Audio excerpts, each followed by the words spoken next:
Hello dear student, welcome back to the lecture series of digital electronics. आज की इस video में हम और एक सीक्वेंशियल लॉजिक सर्किट के बारे में डिस्कस करने वाले हैं, जो कि एक तरह से मेमोरी डिवाइस है। आपने बहुत सारे ऐसे डिवाइस देखे होंगे जिसमें बहुत सारा मेमोरी डिवाइस यूज होता है, जैसे कि कंप्यूटर और लैपटॉप, जिसमें दो तरह के अलग अलग मेमोरी डिवाइस यूज होते हैं। वैसे तो मैं इस पे एक अलग से एक वीडियो बनाने वाला हूं कि कौन कौन से टाइप के मेमोरी डिवाइस होते हैं, लेकिन इस वीडियो में हम स्पेशली डिस्कस करने वाले हैं सॉलिड स्टेट मेमोरी डिवाइसेस। किस तरह से मेमोरी डिवाइस बनती है और ये जो डिवाइस है इसमें सीक्वेंशियल लॉजिक सर्किट का इस्तेमाल किस तरह से किया जाता है और किस टाइप के इसमें मेमोरी डिवाइस यूज होते हैं। तो चलिए जल्दी से शुरू करते हैं। मेमोरी डिवाइस, बहुत सारे डिवाइस ऐसे होते हैं जैसे कंप्यूटर, लैपटॉप, मोबाइल, टैबलेट्स, जिसमें मेमोरी डिवाइस की रिक्वायरमेंट होती है, और बहुत सारे ऐसे डिवाइस है जिसमें सॉलिड स्टेट मेमोरी यूज होती है। तो ये जो मेमोरी डिवाइस है इसके बारे में हमने पहले थोड़ा बहुत डिस्कस किया है, जिसका नाम था फ्लिप फ्लॉप। अभी आपको पता है कि फ्लिप फ्लॉप की मदद से आप सिंगल बिट डेटा स्टोर कर सकते हो। ये जो सिंगल बिट डेटा है ये आइदर 0 या 1 के फॉर्म में होता है, यानी कि बाइनरी में होता है।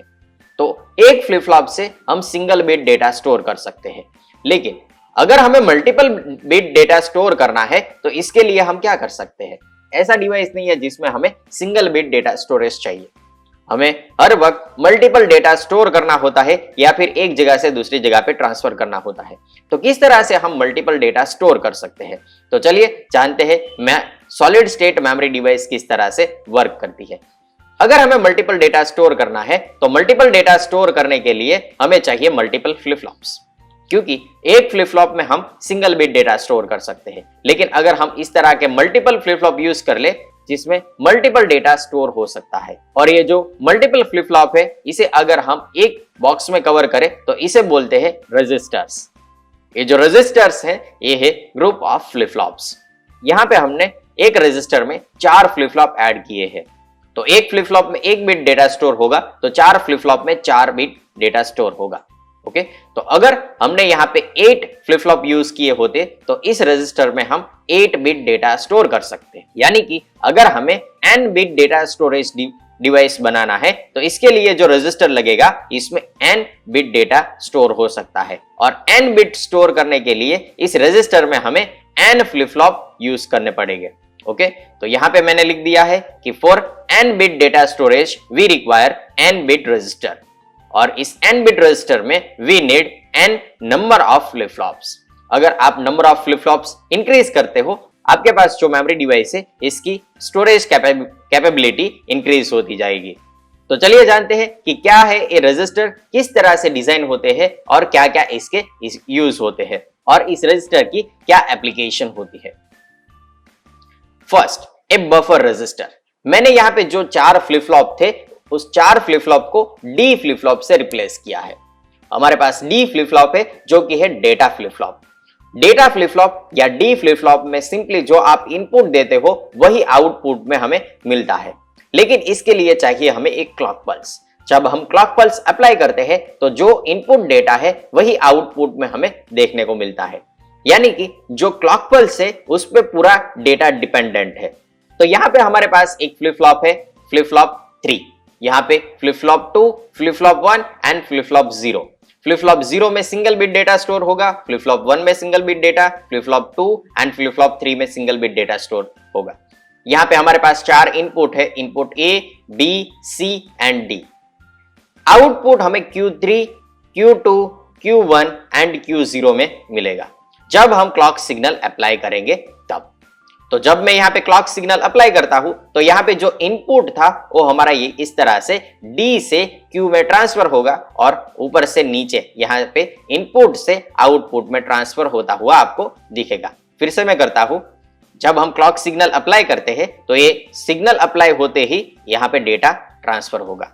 यहाँ पे हमने एक डॉट यूज किया था, ये जो बबल है ये इंडिकेट करता है यहाँ पे नेगेटिव एज ट्रिगरिंग। यहाँ पे जो ट्राइंगल है इसके बारे में हमने पहले डिस्कस कर लिया था। ये जो ट्राइंगल है ये एज ट्रिगरिंग इंडिकेट करता है, और ये बबल है वो इंडिकेट करता है नेगेटिव एज ट्रिगरिंग।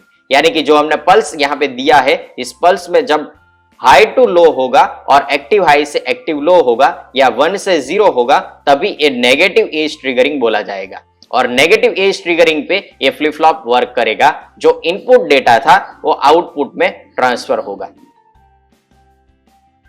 तो इस तरह से जो रजिस्टर्स वर्क करते हैं इसे बोलते हैं बफर रजिस्टर। यहाँ पे बफर का मीनिंग है यहाँ पे डेटा के ऊपर कोई प्रोसेस नहीं होगा, जो भी डेटा है वो डायरेक्टली एज इट इज हमें आउटपुट में देखने को मिलेगा। लेकिन इसके लिए हमें एक क्लॉक पल्स की रिक्वायरमेंट है। एक क्लॉक पल्स अप्लाई करते ही हमारा जो 4 इनपुट डेटा था A B C and D, वो डायरेक्टली इनपुट से आउटपुट में ट्रांसफर हो जाएगा। ओके, तो इस तरह से बफर रजिस्टर काम करता है। ये जो बफर रजिस्टर है वो totally dependent on clock signal. Okay, जब क्लॉक सिग्नल हम अप्लाई करेंगे तभी ये डेटा ट्रांसफर होगा इनपुट से आउटपुट। तो इस तरह के रजिस्टर को हम बोलेंगे बफर रजिस्टर। तो यहां पे अगर हमें इस इनपुट डेटा को रीड करवाने के लिए या राइट करवाने के लिए कोई कंट्रोल चाहिए, तो इस तरह के रजिस्टर को हम बोलेंगे कंट्रोल रजिस्टर। तो कंट्रोल रजिस्टर कुछ इस तरह से बनते हैं, जिसमें अगर डेटा आपको फ्लिप फ्लॉप में राइट करवाना है तो इसके लिए एक कंट्रोल यूनिट दिया गया है, कंट्रोल पल्स दिया गया है। और अगर इस फ्लिप फ्लॉप से डेटा आपको रीड करना है तो इसके लिए अलग से एक कंट्रोल सिग्नल दिया गया है। ओके, जब आप यहां पे कंट्रोल सिग्नल अप्लाई करोगे तो ये है राइट का कंट्रोल सिग्नल। ओके, जब राइट इज इक्वल टू आप 1 करोगे तो ये होगा write bar is equal to 0। जब write bar is equal to 0 होगा तो ये है यहां पे एक ट्राई स्टेट डिवाइस। ये ट्राई स्टेट डिवाइस क्या करता है, जब यहां पे हम सिग्नल अप्लाई करते हैं तो ये यहां पे जो इनपुट दिया गया है ट्राई स्टेट डिवाइस को, वो इनपुट को यहां पे ट्रांसफर करता है। ओके, तो कंट्रोल बफर रजिस्टर बनाने के लिए हमें चाहिए ट्राई स्टेट डिवाइस। यहां पे मैंने एक ट्राई स्टेट डिवाइस लगाया है। जब मैं राइट इज इक्वल टू 1 करूंगा तो राइट कॉम्प्लीमेंट हो जाएगा 0। जब हम यहां पे 0 अप्लाई करेंगे तो यहां पे एक बबल दिया गया है, जिसकी वजह से ये ट्राई स्टेट डिवाइस 0 पे एक्टिवेट होगा या एक्टिव लो पे एक्टिवेट होगा। तो जब ये एक्टिवेट होगा, ये जो ए का डेटा है इस ए को ये ट्रांसफर करके D3 में अप्लाई करेगा, जिससे ये फ्लिप फ्लॉप राइट होगा। ओके, तो राइट करने के लिए हमारे पास यहां पे एक कंट्रोल सिग्नल है। Similarly B C and D में भी ऐसे ट्राई स्टेट डिवाइस यूज किए गए हैं और सभी को राइट के कंट्रोल सिग्नल से कनेक्ट कर दिया गया है। ओके, जब हमें डेटा D3 से Q3 में ट्रांसफर करना है या D से Q में ट्रांसफर करना है तो हमें पता है जब हम क्लॉक सिग्नल अप्लाई करेंगे तो ये नेगेटिव एज ट्रिगरिंग पे फिर से डेटा D3 Q में ट्रांसफर होगा। तो यहां पे डेटा ट्रांसफर के लिए क्लॉक सिग्नल दिया गया है, यहां पे डेटा राइट करवाने के लिए राइट कॉम्प्लीमेंट का एक कंट्रोल सिग्नल दिया गया है। और अगर आपको Q3 से डेटा रीड करना है तो इसके लिए यहां पे एक रीड का कंट्रोल सिग्नल दिया गया है, जिसमें और एक ट्राई स्टेट डिवाइस यूज किया गया है। ये जो ट्राई स्टेट डिवाइस है इसका फंक्शन है जब यहां पे रीड का सिग्नल मिले तभी यहां पे D3 से डेटा लेके यहां पे आउटपुट में इंडिकेट करना। क्लियर? तो यहां पे 3 कंट्रोल सिग्नल है। First control signal for write to transfer the data from given input device to flip flop. Next control signal that is clock. ये जो क्लॉक है इसका फंक्शन है data transfer from D to Q। And the last control signal that is read control signal.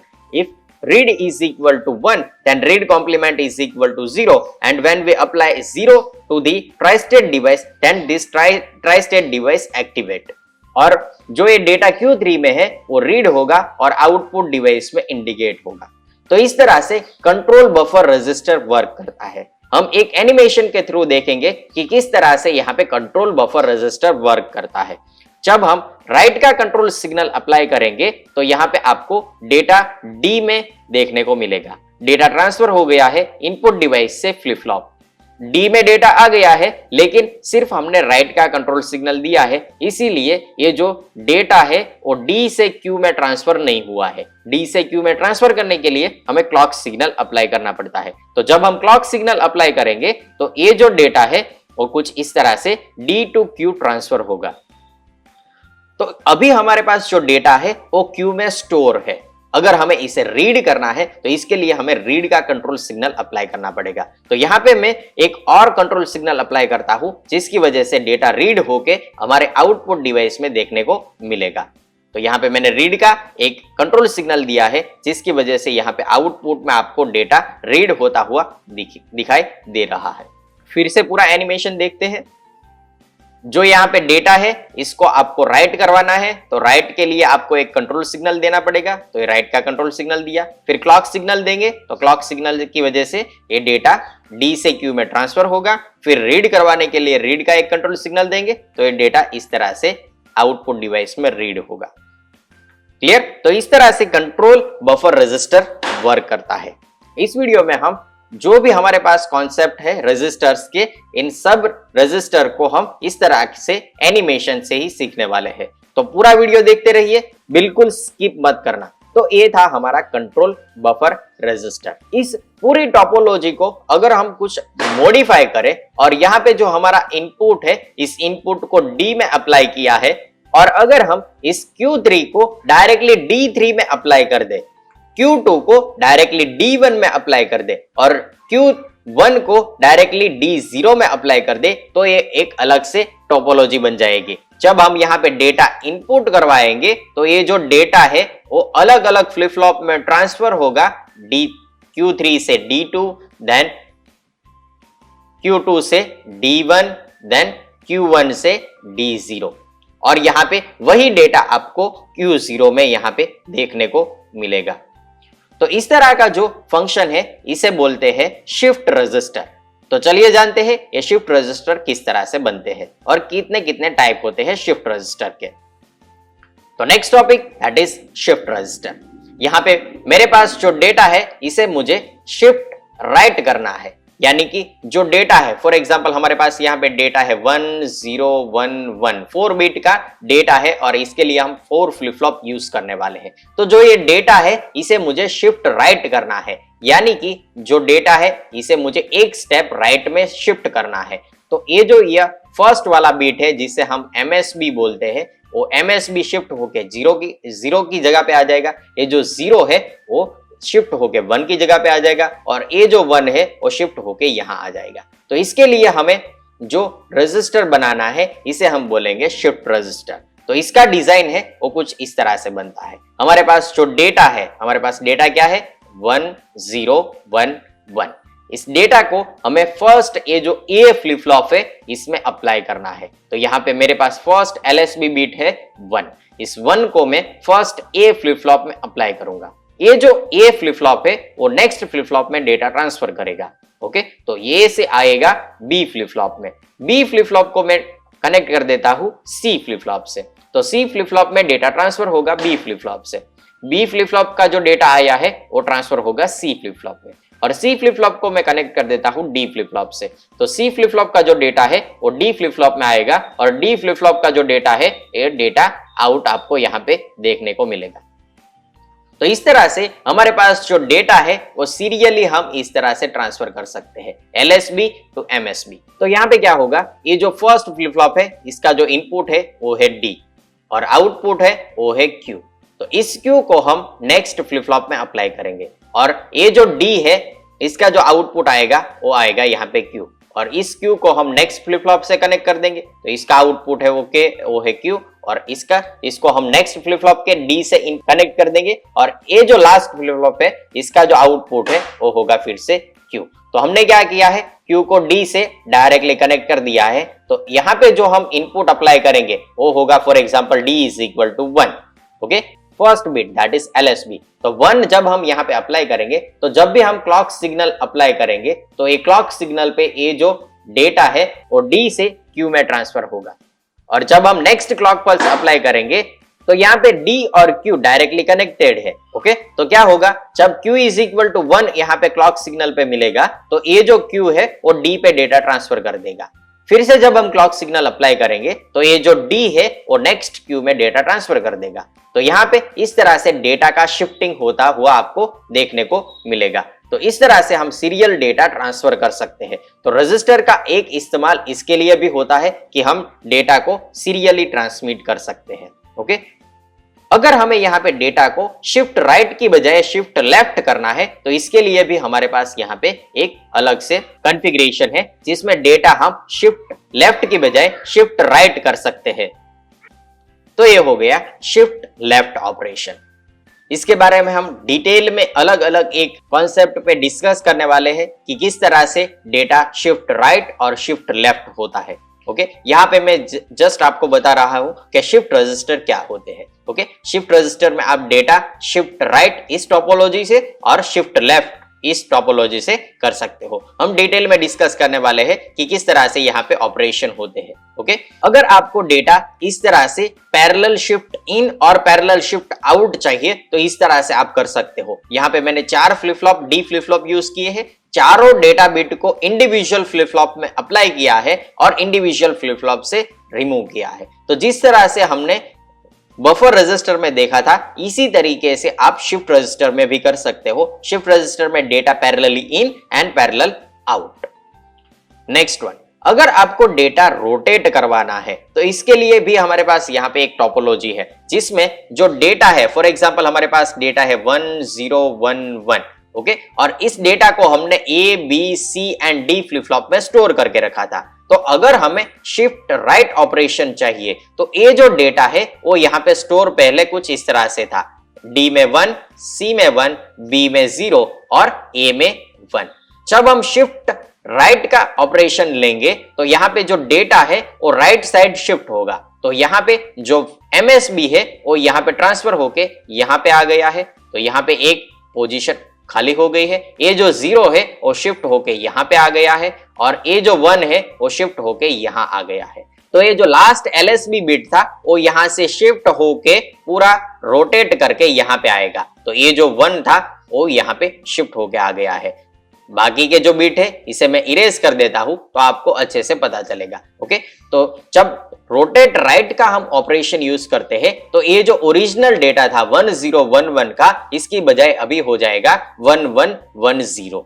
Okay, तो इस तरह से rotate right का आप ऑपरेशन यूज कर सकते हो। ये जो ऑपरेशन है सभी रोटेट लेफ्ट, रोटेट राइट और शिफ्ट लेफ्ट, ये जो पूरे ऑपरेशन है ये सभी ऑपरेशन यूज होते हैं ALU में। अभी आपको पता होगा कि ALU क्या होता है, अरिथमेटिक लॉजिक यूनिट।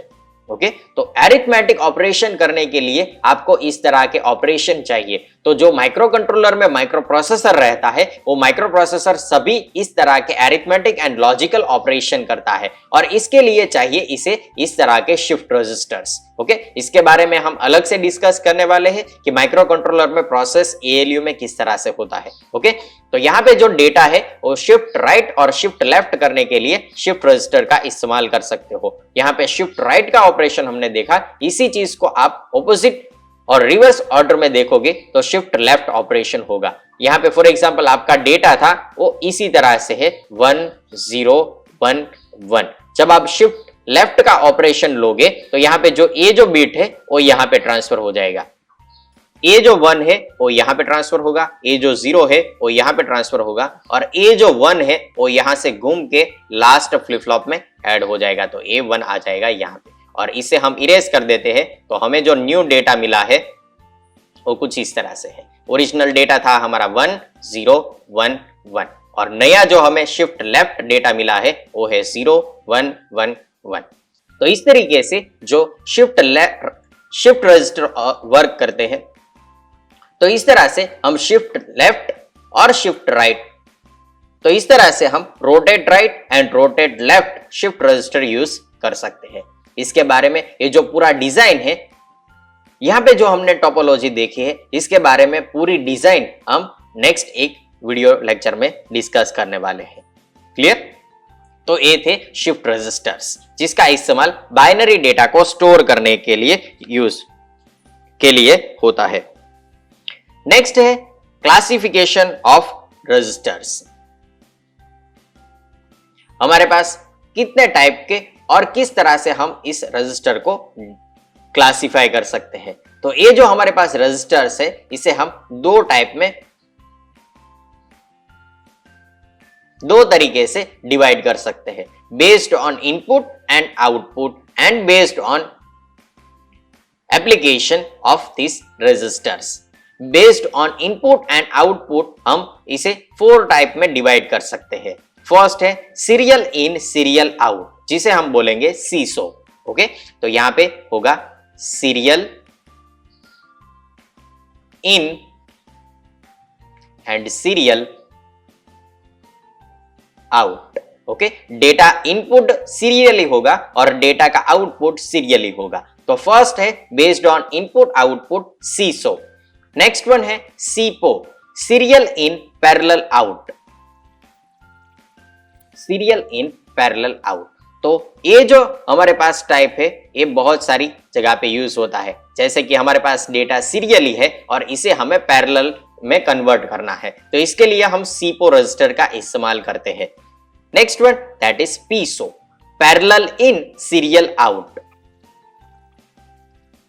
तो जितने भी डिवाइस है वो पैरेलल डेटा आउट देते हैं और सीरियल में हमें कन्वर्ट करना है। तो इस तरह के जो डिवाइस है इसमें जो रजिस्टर यूज होते हैं वो होते हैं पीसो टाइप के, जिसमें पैरेलल डेटा इन होता है और आउटपुट, और इस ये जो रजिस्टर है इसका आउटपुट होता है वो होता है सीरियली आउट। ओके, तो जहां पे भी हमें रिक्वायरमेंट है पैरेलल से सीरियल में कन्वर्ट करने की, उस वक्त हम यूज करेंगे PISO register. And last one that is PIPO, जिसमें parallel in and parallel out होता है। ओके, तो इस तरह से हम based on input and output registers को डिवाइड कर सकते हैं। ओके, लॉन्ग डिस्टेंस ट्रांसमिशन में सीसो यूज होता है, serial in serial out. For example कोई हमारे पास एक कम्युनिकेशन डिवाइस है जिसमें एक ट्रांसमीटर है और एक है रिसीवर। तो जब हमें डेटा लॉन्ग डिस्टेंस पे ट्रांसफर करना है, for example distance is more than 50 kilometres, okay, तो मोर देन 50 किलोमीटर में हमें डेटा ट्रांसफर करना है, तो इसके लिए सीरियल इन सीरियल आउट का डेटा ट्रांसमिशन यूज होता है। ओके, तो यहाँ पे जो ट्रांसमीटर है वो डेटा ट्रांसमिट करेगा सीरियली और ये जो रिसीवर है ये डेटा रिसीव करेगा सीरियली, क्योंकि सीरियल इन सीरियल आउट में हमें सिर्फ एक ही कंडक्टर चाहिए जिसमें डेटा इस तरह से सीक्वेंस में सीरियली ट्रांसमिट होता हुआ आपको देखने को मिलेगा। ओके, तो ये जो बिट की स्ट्रीम है इसे हम बोलेंगे सीरियल इन सीरियल आउट। तो लॉन्ग डिस्टेंस ट्रांसमिशन में ये सीसो रजिस्टर यूज होते हैं। ओके, यहाँ पे अगर आप पैरेलल यूज करोगे तो यहाँ पे आपको एट अ टाइम 4 बिट या 8 बिट डेटा ट्रांसफर होता हुआ दिखेगा, लेकिन इसके लिए चाहिए आपको 8 कंडक्टर्स। अभी 8 कंडक्टर्स आप 50 किलोमीटर्स के लिए यूज करोगे तो ये जो कम्युनिकेशन है इसकी कॉस्ट बहुत ही ज्यादा हो जाएगी, क्योंकि यहाँ पे सीसो में हमें सिर्फ एक ही कंडक्टर चाहिए था, इसकी बजाय अगर हम पैरेलल कम्युनिकेशन देखेंगे तो यहाँ पे आपको मल्टीपल वायर्स और कंडक्टर यूज करने पड़ेंगे, जिसकी वजह से इसका जो कॉस्ट है वो बहुत ही ज्यादा हो जाता है। लेकिन जब पैरेलल कम्युनिकेशन यूज करते हो तो पैरेलल कम्युनिकेशन में आपको एक साथ मल्टीपल डेटा ट्रांसमिट और रिसीव होता हुआ देखने को मिलेगा, जिसकी वजह से पैरेलल डेटा ट्रांसफर की आपको स्पीड ज्यादा देखने को मिलेगी। लेकिन जबकि जो सीरियल कम्युनिकेशन है इसमें single bit at a time data transfer होता है, तो इसकी वजह से जो सीसो की स्पीड है वो बहुत ही कम होती है। लेकिन एडवांटेज ये है कि ये जो कम्युनिकेशन है इसकी कॉस्ट सीसो की वजह से बहुत ही कम देखने को मिलती है। तो इस तरह से हम अलग अलग parallel in parallel out, serial in serial out, serial in parallel out and parallel in serial out अलग अलग रजिस्टर्स क्लासिफाई कर सकते हैं, रजिस्टर्स को क्लासिफाई कर सकते हैं। Now the next one that is based on application. Based on application हम फर्स्ट एक रजिस्टर का टाइप है, बेस्ड ऑन एप्लीकेशन फर्स्ट जो रजिस्टर का टाइप है इसे हम बोलेंगे शिफ्ट रजिस्टर, जिसको हमने प्रीवियस स्लाइड में देखा था कि अगर आपको डेटा शिफ्ट करना है, शिफ्ट लेफ्ट और शिफ्ट राइट, तो इसके लिए जो रजिस्टर यूज होते हैं इसे बोलेंगे shift register. Next one that is storage register. ये जो स्टोरेज रजिस्टर है वो बेसिकली डेटा स्टोर करने के लिए इस्तेमाल होते हैं, इसमें कोई डेटा ट्रांसफर नहीं होता है। ओके, ये सिर्फ डेटा को स्टोर करके रखते हैं, जब भी हमें रिक्वायरमेंट है तब इस डेटा को हम रीड कर सकते हैं। तो बेसिक जो स्टोरेज डिवाइस होते हैं वो इस तरह के स्टोरेज रजिस्टर से बने होते हैं। तो यहाँ पे हमने क्लासिफिकेशन देखा कि किस तरह से हम रजिस्टर को क्लासिफाई कर सकते हैं। ये जो क्वेश्चन है वो एग्जाम में आपको 3 मार्क्स में देखने को मिल सकता है। ओके, कि classify different types of registers used in memory devices. तो अभी हम क्या करेंगे, यहां पे हमने जितने भी रजिस्टर का क्लासिफिकेशन देखा है, इन सब रजिस्टर को की डिजाइन किस तरह से बनती है इसके बारे में डिटेल में डिस्कस करने वाले हैं। तो चलिए स्टार्ट करते हैं। First one, serial in serial out से। ओके, तो serial in serial out register किस तरह से बनता है, किस तरह से वर्क करता है, इसको हम डिटेल में देखेंगे। तो फर्स्ट वन है SISO register, serial in serial out register. तो अगर हमें सीरियल इन और सीरियल आउट रजिस्टर बनाना है तो यहां पे हमने देखा था बेसिक जो रजिस्टर होते हैं इसमें हम 4 फ्लिप फ्लॉप यूज करते हैं, और सीरियल इन सीरियल आउट में हमें एक दूसरे फ्लिप फ्लॉप को सीरीज में कनेक्ट करना है, जिसकी वजह से एक फ्लिप फ्लॉप का आउटपुट है वो दूसरे फ्लिप फ्लॉप के इनपुट में कनेक्ट हो सके। तो इसका जो डिजाइन बनता है वो कुछ इस तरह से बनता है। मैं पूरा डिजाइन आपको एनिमेशन से दिखाता हूं। फर्स्ट को एक फ्लिप फ्लॉप है, इस फ्लिप फ्लॉप का जो आउटपुट है वो है Q3। इस Q3 को हम नेक्स्ट फ्लिप फ्लॉप में कनेक्ट करेंगे तो ये कुछ इस तरह से सीरीज बनेगी। ओके, फ्लिप फ्लॉप 2 का आउटपुट Q2 है, इसे हम नेक्स्ट फ्लिप फ्लॉप में कनेक्ट करेंगे तो ये कुछ इस तरह से देखने को मिलेगा, और लास्ट फ्लिप फ्लॉप में कुछ इस तरह से होगा।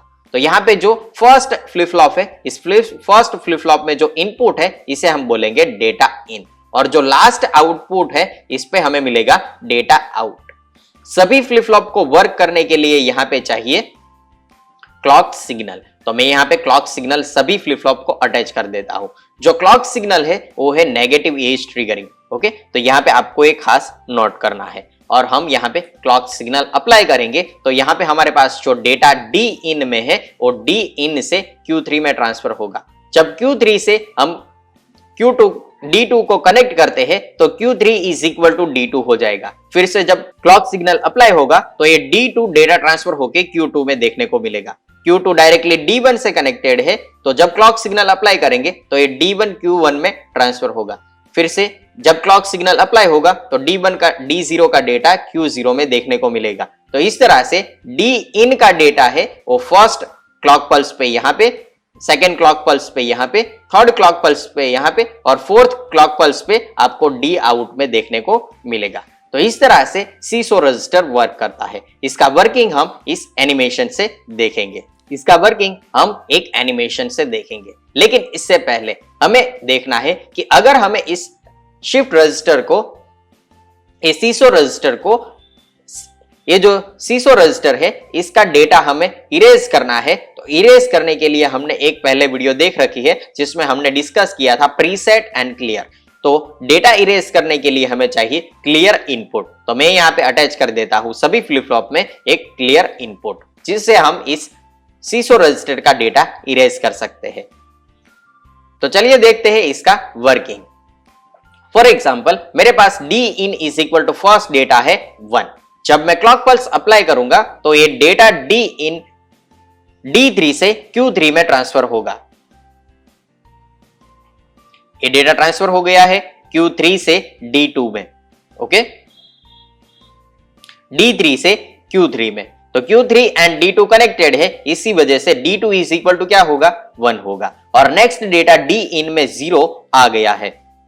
नेक्स्ट क्लॉक पल्स जब हम अप्लाई करेंगे तो ये जो D2 का डेटा है यहाँ पे 1, ये ट्रांसफर होके आ जाएगा Q2 में, और ये जो डेटा है D3 का ये ट्रांसफर होके आ जाएगा D3 में। ओके, तो जब हम नेक्स्ट क्लॉक पल्स अप्लाई करेंगे तो ये जो यहाँ पे डेटा था वो यहाँ पे आ गया, और ये जो डेटा था वो यहाँ पे आ गया है। Okay, next clock pulse apply करेंगे तो ये जो डेटा है वो ट्रांसफर होके यहाँ आ जाएगा।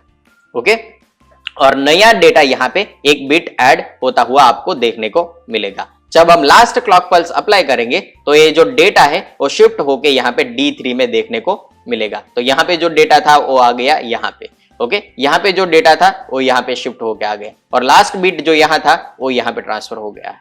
ओके, तो जब हमने डेटा अप्लाई किया था तो क्लॉक पल्स एक भी नहीं था। ओके, जब हमने 4 क्लॉक पल्स यूज किए, नेगेटिव एज ट्रिगरिंग पे हमने 4 क्लॉक पल्स यहाँ पे यूज किए, तो जो डेटा डी इन में था, D in is equal to first LSB था 1। ओके, वो 1 शिफ्ट होके डी आउट में आफ्टर 4 क्लॉक पल्स पहुंचा है। ओके, तो इस तरह से serial in serial out register work करता है। और यहाँ पे हमें 4 अलग अलग क्लॉक पल्स चाहिए, तभी हमारा जो यहाँ पे डेटा था, यहाँ पे हमारा डेटा क्या है 1 0 0 1। ओके, और यहाँ पे जो 1 है वो है हमारा LSB, और यहाँ पे जो लास्ट बीट है इसे हम बोलेंगे MSB। तो LSB को D इन से लेके D आउट तक ट्रांसफर होने के लिए 4 क्लॉक पल्स चाहिए। इसी तरह से अगर इस MSB की हम बात करें तो ये जो हमारा MSB बीट है इसे D इन से लेके D आउट तक ट्रांसफर होने में हमें 4 क्लॉक पल्स चाहिए, और इस MSB को यहां से ट्रांसफर होके यहां पे आने तक जितने भी क्लॉक पल्स चाहिए तो एक क्लॉक पल्स होंगे 8। ओके, 8 अलग अलग क्लॉक पल्स हम प्रोवाइड करेंगे, तभी ये MSB यहां से D इन से ट्रांसफर होके Q0 में आपको देखने को मिलेगा। ओके, क्योंकि फर्स्ट 4 क्लॉक पल्स पे LSB ट्रांसफर होता है, नेक्स्ट 4 क्लॉक पल्स पे MSB ट्रांसफर होगा। तो यहां पे अगर हम इसका एक पूरा ट्रूथ टेबल डिजाइन करें तो जब क्लॉक की वैल्यू 0 होती है, जब क्लॉक इज इक्वल टू 0 होता है, या इनिशियली हम बात करें तो क्लॉक हमने अप्लाई नहीं किया था, ओके, उस वक्त हमारा डेटा इन की वैल्यू थी 1, और उस वक्त यहां पे हमें आउटपुट में सभी जगह पे 0 0 देखने को मिला था। ओके, जब हमने फर्स्ट टाइम क्लॉक पल्स दिया जो कि नेगेटिव एज ट्रिगरिंग था, तो मैं यहां पे कुछ इस तरह से ड्रॉ करूंगा। नेगेटिव एज ट्रिगरिंग हमने अप्लाई किया तो यहां पे जो 1 था वो Q3 में ट्रांसफर हो गया था, और ये जो 0 है वो यहां पे ट्रांसफर होगा, ये जो 0 है वो यहां पे, और ये जो 0 है वो यहां पे ट्रांसफर होगा। ओके, और यहां पे नेक्स्ट बीट आ गया था 0। जब हमने फिर से क्लॉक पल्स अप्लाई किया तो ये जो 0 था वो Q3 में ट्रांसफर हो गया था, ये जो Q3 का डेटा है वो Q2 में ट्रांसफर हो गया था, ये जो 0 है वो यहां ट्रांसफर हो गया था, और ये जो 0 है वो यहां ट्रांसफर हो गया था। फिर से हमें यहां डेटा मिला था 0। ओके, जब हम फिर से क्लॉक पल्स अप्लाई करेंगे तो ये जो हमारा यहाँ पे नेक्स्ट डेटा था वो यहां से यहां ट्रांसफर होगा, ये जो 0 है वो Q2 में ट्रांसफर होगा, ये जो Q2 का डेटा था 1 वो Q1 में ट्रांसफर होगा, और ये जो 0 है वो यहां पे ट्रांसफर होगा। फिर से हमारे पास डेटा आ गया था 1। फोर्थ क्लॉक पल्स पे ये जो 1 था वो यहां ट्रांसफर हो गया था, ये जो Q3 की वैल्यू थी वो Q2 में, Q2 की वैल्यू Q1 में, और Q1 की वैल्यू Q0 में, और यहां पे हम बोल सकते हैं D आउट। ओके, तो D आउट में हमें फर्स्ट जो LSB था वो आफ्टर 4 क्लॉक पल्स मिला था। ओके, और यहां पे जो डेटा का ट्रांसफर होता है वो कुछ इस तरह से होता है, यहां से डेटा यहां पे, यहां से डेटा यहां पे, यहां से डेटा यहां पे, और यहां से डेटा यहां पे। सिमिलरली ये जो डेटा है वो कुछ इस तरह से ट्रांसफर होता है। Okay, after each clock pulse. तो इस तरह से हमारे पास जो डेटा आता है इसका अगर हम वेवफॉर्म बनाए तो यहाँ पे हमारे क्लॉक पल्स से वो कुछ इस तरह से थे। क्लॉक पल्स पहले इनिशियली 0 था, फिर हमने क्लॉक पल्स अप्लाई किया तो ये कुछ इस तरह से था। नेगेटिव एज ट्रिगरिंग पे हमारा फ्लिप फ्लॉप एक्टिवेट होता है। ओके, तो मैं यहाँ पे जल्दी से क्लॉक पल्स डिजाइन कर लेता हूं। तो इस तरह से हमारा क्लॉक पल्स अप्लाई होगा। तो ये फर्स्ट जो ग्राफ है वो है क्लॉक पल्स का। जब D इन की हम बात करें तो इनिशियली D1 की वैल्यू थी हमारी 0, फिर हमने फर्स्ट एक बिट अप्लाई किया जिसकी वैल्यू थी 1। जब नेगेटिव एज ट्रिगरिंग होगा तो इसकी वैल्यू थी 1। ओके, तो ये जो 1 है वो यहां पे Q3 में हमें देखने को मिलेगा। तो Q3 में जो डेटा था वो D इन का डेटा था फर्स्ट क्लॉक पल्स पे, तब तक Q3 की वैल्यू थी 0। जब क्लॉक पल्स अप्लाई किया तो ये जो डेटा था वो Q3 में हमें देखने को मिला था। तब तक Q3, Q2 and Q1 and Q0 की वैल्यू 0 थी। तो ये है Q2, Q1 और Q0। जब नेक्स्ट क्लॉक पल्स हमने अप्लाई किया तो ये जो नेक्स्ट क्लॉक पल्स है इस पे डेटा था हमारे पास D in is equal to 0। तो यहां तक D in की वैल्यू थी 1, यहां पे D in is equal to हो गया था 0। तो ये जो 0 है वो नेक्स्ट क्लॉक पल्स तक ट्रांसफर होगा। ओके, तो यहां पे D in की वैल्यू 1 होने की वजह से Q3 की वैल्यू हमें 1 मिल रही थी। ओके, उस वक्त Q2 की वैल्यू 0 थी, Q1 की वैल्यू 0 थी एंड Q0 की वैल्यू भी 0 थी। Q3 की वैल्यू 0 थी, Q1 की वैल्यू 0 थी और Q0 की वैल्यू भी 0 ही थी। नेक्स्ट, जब फिर से नेगेटिव एज ट्रिगरिंग आता है उस वक्त हमारे पास डेटा था 0, तो डेटा की वैल्यू तो फिर से 0 थी। ओके, और Q3 की वैल्यू उस वक्त ये जो 0 था ये नेगेटिव एज ट्रिगरिंग पे हमें यहाँ पे देखने को मिलेगा, जिससे यहाँ पे Q3 की वैल्यू हो गई थी 0। नेगेटिव एज ट्रिगरिंग सेकेंड बार Q3 की वैल्यू 0 हो गई थी तो हमने यहाँ पे 0 कर दिया। उस वक्त Q2 की वैल्यू क्या थी, 1 थी, तो हम यहाँ पे 1 को इंडिकेट करेंगे। ओके, उस वक्त Q1 की वैल्यू क्या थी, 0 थी, तो Q1 को 0 से कंटिन्यू किया। Q0 की वैल्यू उस वक्त क्या थी, 0 थी, तो हम यहाँ पे 0 को ऐसे ही आगे ट्रांसफर कर देंगे। जब नेक्स्ट क्लॉक पल्स फिर से अप्लाई करेंगे तो यहाँ पे D इन की वैल्यू हो गई है 1, तो D इन की वैल्यू हमने यहाँ पे कर दी 1। ओके, और A1 नेक्स्ट क्लॉक पल्स तक ट्रांसफर होगा। जब एक क्लॉक पल्स हम अप्लाई करते हैं तब Q3 और Q2 की वैल्यू 0 0 है, तो हम इसे ऐसे ही आगे ट्रांसफर कर देंगे। ओके, ए हो गया 0 एंड ए भी हो गया 0। ओके, उस वक्त हमें Q1 की वैल्यू 1 मिली थी, तो यहां पे हमें वैल्यू मिलेगी 1। जब Q1 की वैल्यू मिलेगी 1, और उस वक्त ये दोनों वैल्यू तो 0 ही थी, और इस केस में Q0 की वैल्यू फिर से 0 ही है। ओके, जब हम और एक क्लॉक पल्स अप्लाई करेंगे उस वक्त हमारे पास जो डेटा था, ये डेटा हमारा यहाँ पे इनिशियल D इन की वैल्यू फॉर एग्जांपल 0 है। ओके, तो यहाँ पे ये जो वैल्यू D इन की थी वो 0 हो जाएगी। उस वक्त Q3 की वैल्यू 1 है, तो Q3 की वैल्यू हम 1 कर देंगे, इसकी वजह से यहाँ पे डेटा 1 यहाँ पे देखने को मिलेगा। ओके, उस वक्त Q2 और Q1 की वैल्यू 0 है, तो Q2 की वैल्यू 0 और Q1 की वैल्यू 0 यहाँ पे ऐसे ही कर देंगे, और Q0 की वैल्यू 0 और यहाँ पे Q0 की वैल्यू 1 है, तो इसकी वजह से यहाँ पे आपको डेटा मिलेगा 1 Q0 में। तो जैसे कि हमने यहाँ पे देखा था डायगोनल 1 1 1 1 1 इस तरह से ट्रांसफर होता है, इसी तरीके से यहाँ पे भी डेटा 1 1 1 1 ट्रांसफर होता हुआ देखने को मिलेगा। लास्ट केस में यहाँ पे D in is equal to 1 है और Q3 इज इक्वल टू 1 है, तो यहाँ पे D in is equal to 1 हुआ और Q3 इज इक्वल टू 1 हुआ। ओके, तो ये जो सीसो रजिस्टर है वो कुछ इस तरह से वर्क करता है।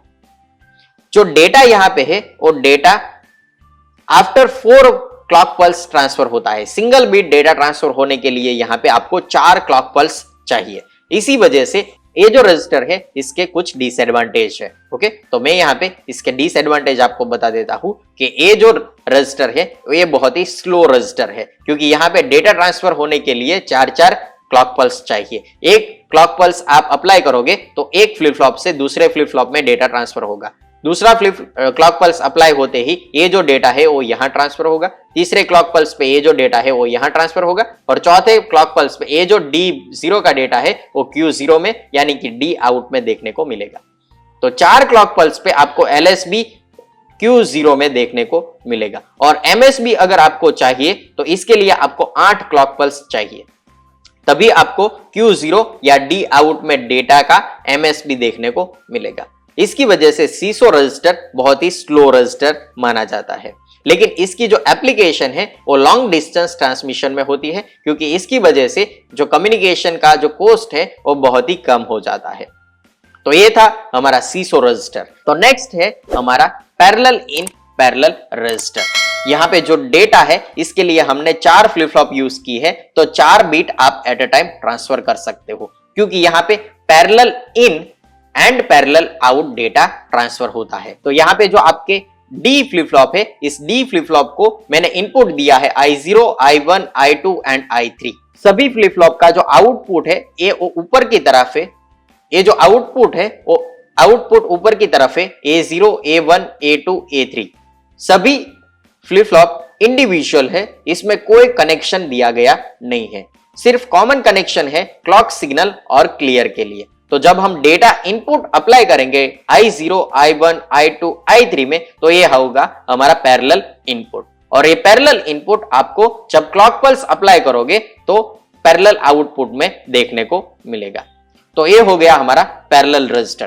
पैरेलल रजिस्टर में ये जो पैरेलल रजिस्टर है इसका एडवांटेज है कि इसमें आपको डेटा एक क्लॉक पल्स पे 4 बिट डेटा ट्रांसफर होता हुआ देखने को मिलेगा। जिस तरह से हमने जैसे कि हमने यहाँ पे 4 अलग अलग कंडक्टर्स यूज किए हो, जब हम यहाँ पे डेटा अप्लाई करते हैं और क्लॉक पल्स ऑन करते हैं तो क्लॉक पल्स पे आपको 4 bit at a time data transfer देखने को मिलेगा। इसकी वजह से पीपो रजिस्टर है इसमें डेटा ट्रांसमिशन बहुत ही फास्ट होता है।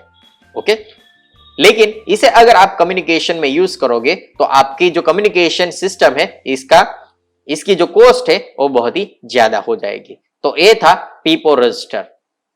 नेक्स्ट वीडियो में हम डिस्कस करेंगे और अलग अलग तरह के रजिस्टर्स।